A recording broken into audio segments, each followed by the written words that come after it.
Una persecución luminosa, con el padre Rodrigo Miranda, sacerdote misionero del Instituto del Verbo Encarnado.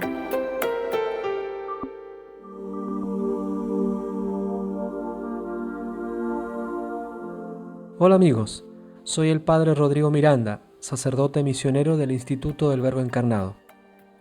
En otras ocasiones les he hablado sobre la falta de los recursos básicos con los que contaba la población de Alepo para su subsistencia.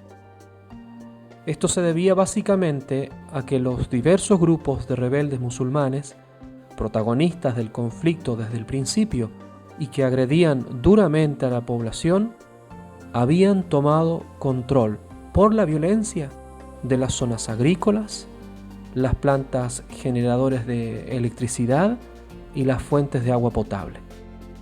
Con esto chantajeaban al gobierno sirio para que se sometiera a sus perversos planes.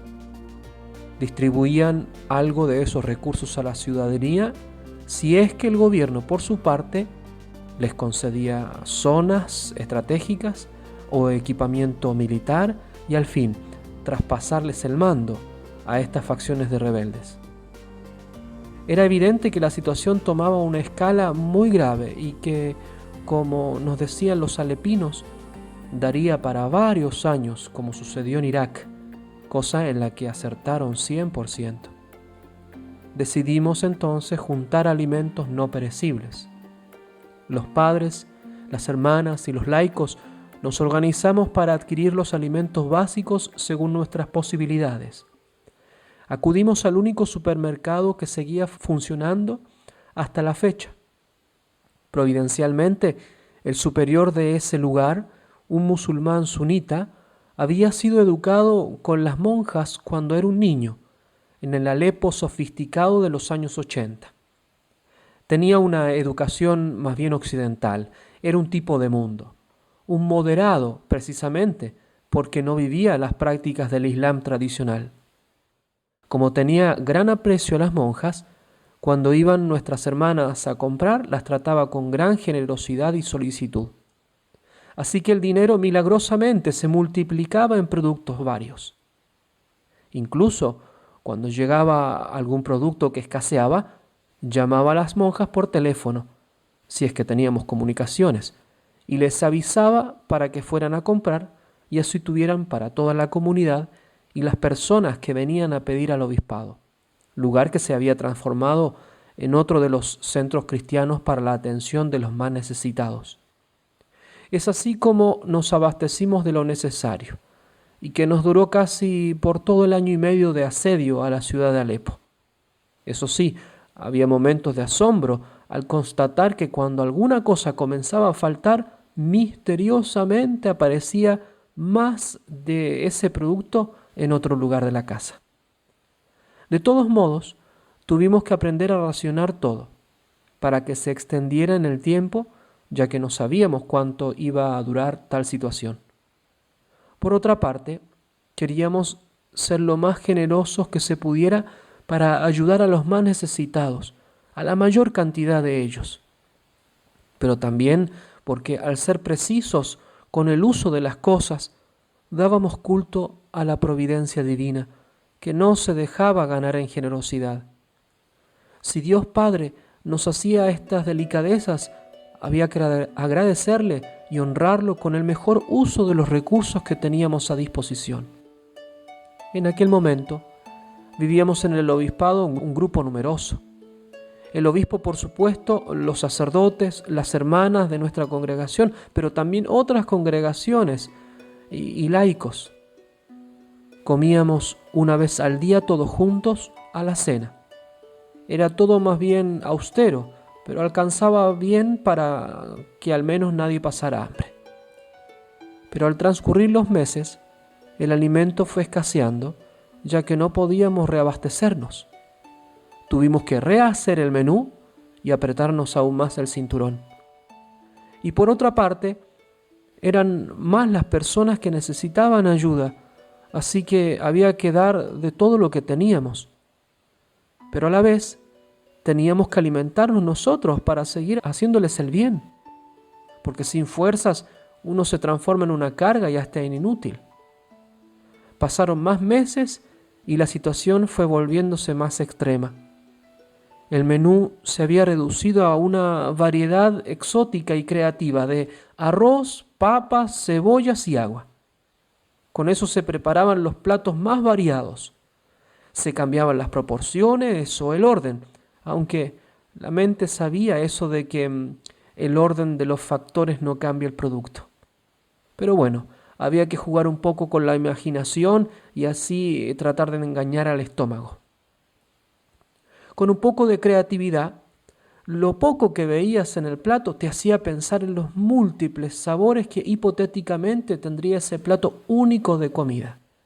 Cuando veías la sopa en la que la cebolla nadaba en el agua salada, pensabas que era una exquisitez del Mediterráneo o de los mariscos del Océano Pacífico.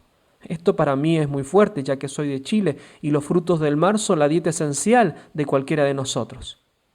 Quizás la hermana de Egipto también, al mirar las cebollas, pensaba en su patria, como el pueblo en el desierto que añoraba las cebollas de Egipto. En los días de fiesta, hacíamos todo lo posible para recordar que Dios es el vencedor y que Cristo resucitó y nos haría resucitar de esas tinieblas. Así que ese día se ponía algo de música y el obispo, con delantal italiano a la cintura, se encargaba del poquito de pasta que teníamos y que la guardábamos estrictamente solo para algunos domingos y solemnidades. La creatividad se ponía en juego porque teníamos solo un poco de pasta, agua, sal y aceite.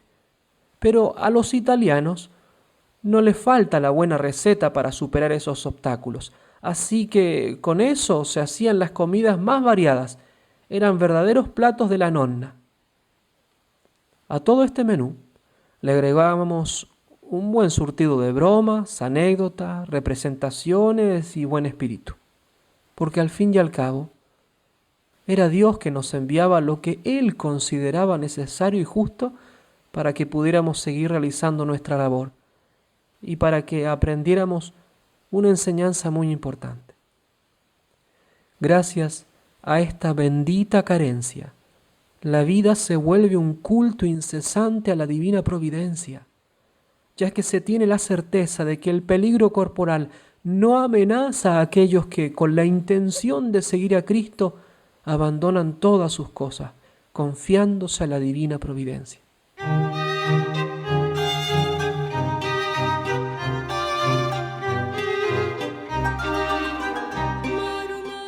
Aquel Padre lleno de bondad que se ocupa de los pájaros y de las flores del campo, no abandonaría a los que con tanta confianza se entregaban a Él.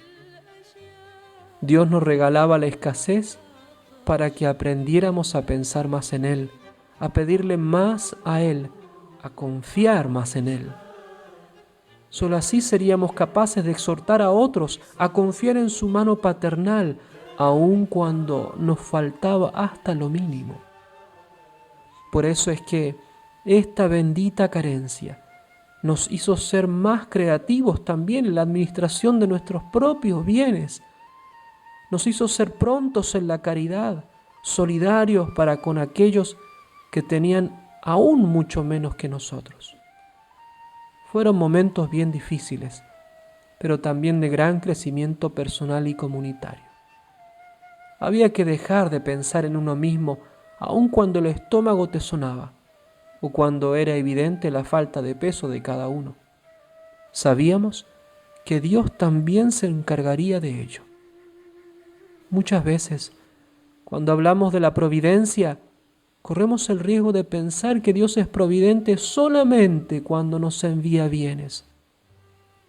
Él es igualmente providente cuando tenemos dificultades, ya que no hay nada que suceda sin que Él lo permita, y que todo coopera para el bien de los que ama.